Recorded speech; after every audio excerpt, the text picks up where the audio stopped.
Berjumpa lagi bersama saya Budi Kurniawan pada edisi Rabu 8 Januari 2020 dalam berita viral Top 55. Untuk berbagai informasi terkini dan terpercaya, kami akan menemani aktivitas Anda selama beberapa menit ke depan yang terangkum dari tim redaksi di antaranya.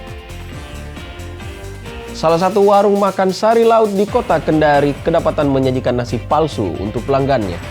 Salah seorang babinsa yang bertugas di kota Kendari mendapati sebuah warung makan sari laut menyajikan nasi yang dimasak memakai beras palsu.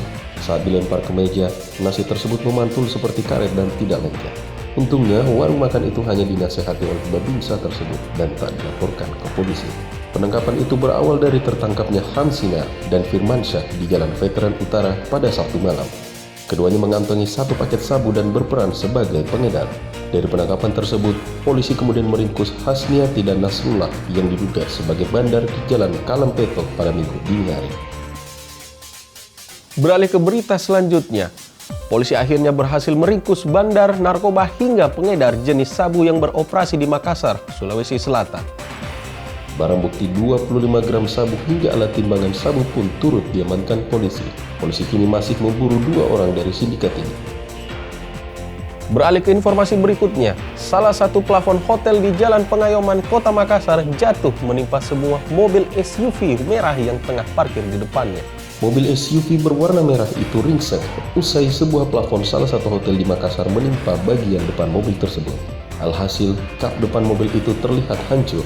Untungnya, sejumlah warga sekitar membantu mengangkat atap plafon hotel yang menimpa mobil tersebut. Plafon hotel itu diduga roboh akibat hujan deras yang disertai angin kencang. Kejadian itu terjadi pada Selasa sore. Melangkah ke berita selanjutnya, sebuah kecelakaan lalu lintas terjadi di Jalan Metro Tanjung Bunga, Makassar. Sebuah minibus silver terperosot ke dalam saluran drainase depan Trans Studio Mall. Minibus bernomor polisi DB1705QZ mengalami pecah kaca pada bagian belakang. Informasi yang diperoleh, minibus tersebut terperosot pada malam hari. Namun, saat hendak diderek, minibus itu malah semakin terperosot. Tidak ada korban jiwa dalam peristiwa itu. Beralih ke penghujung berita, Cristiano Ronaldo masuk dalam persaingan perburuan sepatu emas Eropa setelah mencetak hat-trick ke gawang Cagliari di Liga Italia. Dengan tambahan 3 gol, Ronaldo sudah mencetak 13 gol untuk Juventus di Serie A musim ini. Karena status Liga Italia yang masuk level elit, jumlah gol Ronaldo dikali 2 sehingga kini ia mengumpulkan catatan 26 poin.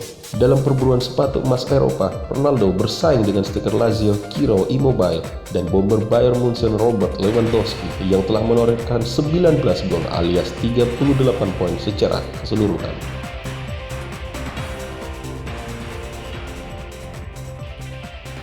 Dan itulah rangkuman informasi viral Top 55 yang kami sajikan setiap hari, 2 kali sehari setiap pukul 5 pagi dan pukul 5 sore. Nonton dan subscribe, like, dan komen Berita 55 untuk tetap update informasi lainnya. Dan juga jangan lupa vote calon wali kota favoritmu di polling berita55.com. Semoga keseharian pemirsa tetap diberikan kesehatan dalam beraktivitas. Saya Budi Kurniawan mengucapkan sampai jumpa dan salam Indonesia.